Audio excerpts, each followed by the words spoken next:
Hello students, आज का हमारा टॉपिक है पवन धाराएं पृथ्वी के असमान रूप से गर्म होने के कारण उत्पन्न होती हैं। तो हमें ये समझना है, ये तो एक लाइन लिखी हुई है, सीक्वेंस समझिए आप इसका कि पवन धाराएं कैसे बनती हैं, कैसे उत्पन्न होती हैं। लाइन दे रखी है आपको कि पवन धाराएं जो होती हैं और वो किस पर पाई जाती हैं, पृथ्वी पर पाई जाती हैं। पृथ्वी पर पृथ्वी के असमान रूप से गर्म होने के कारण, अगर हमारी पृथ्वी समान रूप से गर्म होगी तो पवन धाराएं उत्पन्न ही नहीं होंगी। इसका मतलब तो ये हुआ, हाँ भाई बिल्कुल। तो अगर हमारी पृथ्वी असमान रूप से गर्म हो रही है, कैसे रूप से, असमान रूप से, तो क्या उत्पन्न होती है, पवन धाराएं उत्पन्न होती हैं। यहाँ हम ऐसी कुछ स्थितियों का विवरण प्रस्तुत कर रहे हैं जिसके कारण पृथ्वी के वायुमंडल में पवन धाराएं उत्पन्न होती हैं। वे क्या क्या स्थिति हैं, अब हम यहाँ पर उनका वर्णन करेंगे। भूमध्य रेखीय और ध्रुवीय क्षेत्रों का असमान रूप से गर्म होना। भूमध्य रेखीय और ध्रुवीय क्षेत्र कौन कौन से होते हैं, जो ध्रुवों पर उपस्थित होते हैं उन्हें ध्रुवीय क्षेत्र कहते हैं। जो भूमध्य रेखा के पास जितने भी क्षेत्र होते हैं उन्हें हम भूमध्य रेखीय क्षेत्र कहते हैं। आपने संभवतः भूगोल में पढ़ा होगा कि भूमध्य रेखा के आसपास के क्षेत्रों को सूर्य की अधिकतम ऊष्मा मिलती है।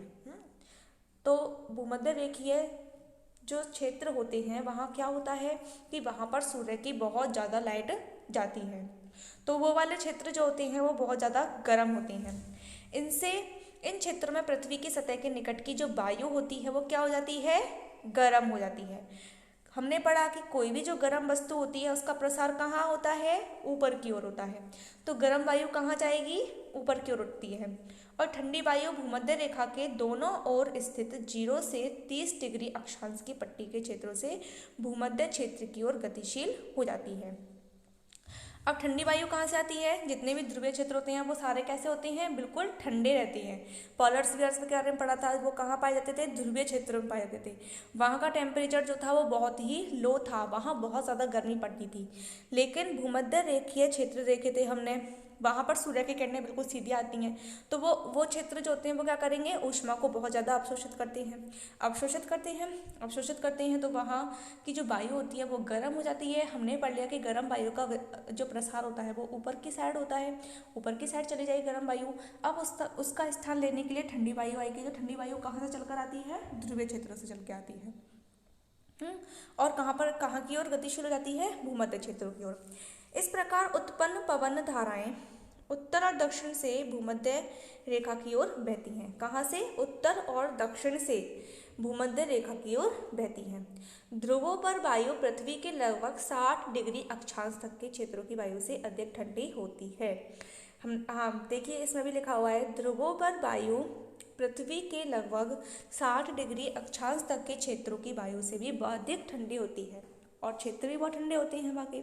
इन क्षेत्रों में गर्म वायु ऊपर उठती है, जिसका स्थान लेने के लिए ध्रुवों से ठंडी वायु उसकी ओर प्रसारित होने लगती है। इस प्रकार वायु का प्रवाह ध्रुवों से अपेक्षाकृत अधिक गर्म क्षेत्रों की ओर होता रहता है, जैसा कि आपके चित्र 8.8 में दिखाया गया है। मान लीजिए कि भाई ये वाला जो है आपका वो नॉर्थ पोल है और ये आपका साउथ पोल है, ये उत्तरी ध्रुव है, ये दक्षिणी ध्रुव है।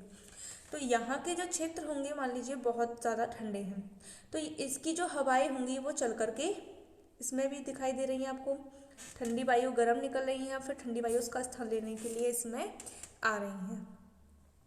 मैं ये पहली कह रही है। इस प्रकार हम समझ सकते हैं कि 30 डिग्री तथा 60 डिग्री अक्षांश के क्षेत्रों के असमान रूप से गर्म होने के कारण पवन का प्रवाह 30 डिग्री अक्षांश से 60 डिग्री अक्षांश की ओर होगा। पहली क्या नहीं समझ पा रही है, वो ये नहीं समझ पा रही है कि चित्र में दिखाई गई पवन की दिशा ठीक उत्तर दक्षिणी दिशा क्यों नहीं है। हाँ भाई बिल्कुल नहीं है। पवन के प्रभाव की दिशा उत्तर दक्षिणी दिशा में उत्तर से दक्षिण की ओर तथा दक्षिण से उत्तर की ओर बहती है। दिशा में यह परिवर्तन पृथ्वी के घूर्णन के कारण होता है। पृथ्वी अपने अक्ष पर घूमती है ना, आप लोग जानते हैं, तो उसके घूर्णन के कारण उसकी दिशाओं में क्या हो जाता है, परिवर्तन हो जाता है। थल और जल का असमान रूप से गर्म होना। अध्याय 4 में आपने समुद्र समीर और थल समीर के विषय के बारे में पढ़ा था समुद्र समीर और थल समीर के बारे में।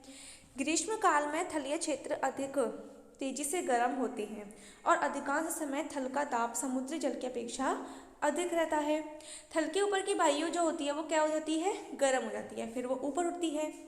इससे पवन समुद्र से थल की ओर बहती है। तो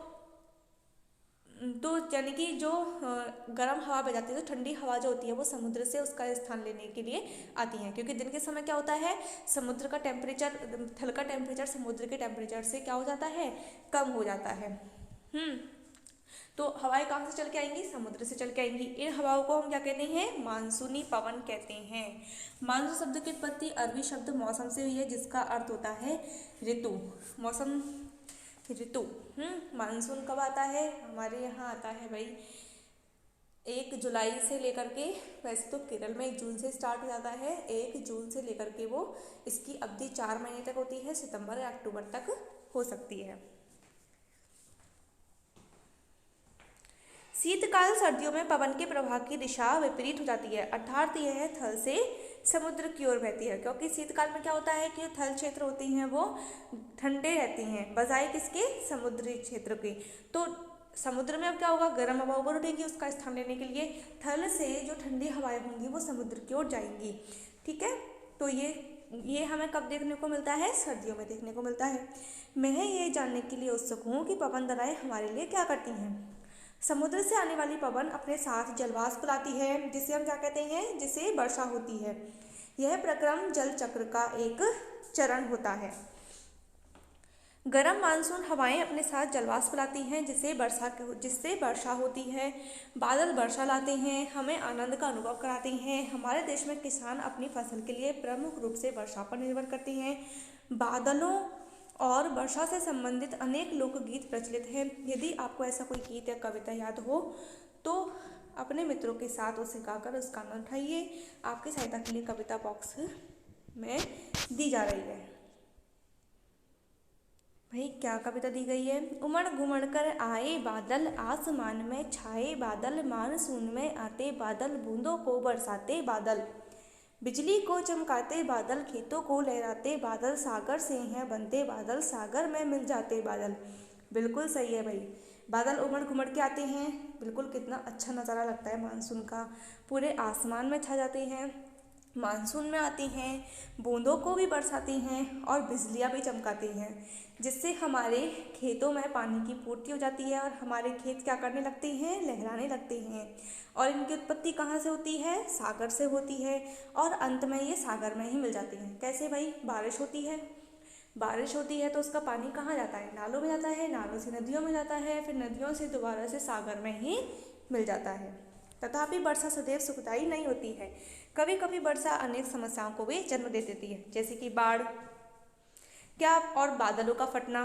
क्या आप ऐसी कुछ समस्याओं के नाम बता सकते हैं। आप अपने शिक्षका माता पिता से वर्षा से संबंधित समस्याओं कारण निवारण पर चर्चा कर सकती हैं। कुछ प्राकृतिक घटनाएं ऐसी परिस्थितियों को जन्म देती हैं जिनसे कभी कभी आपदाएं आती हैं।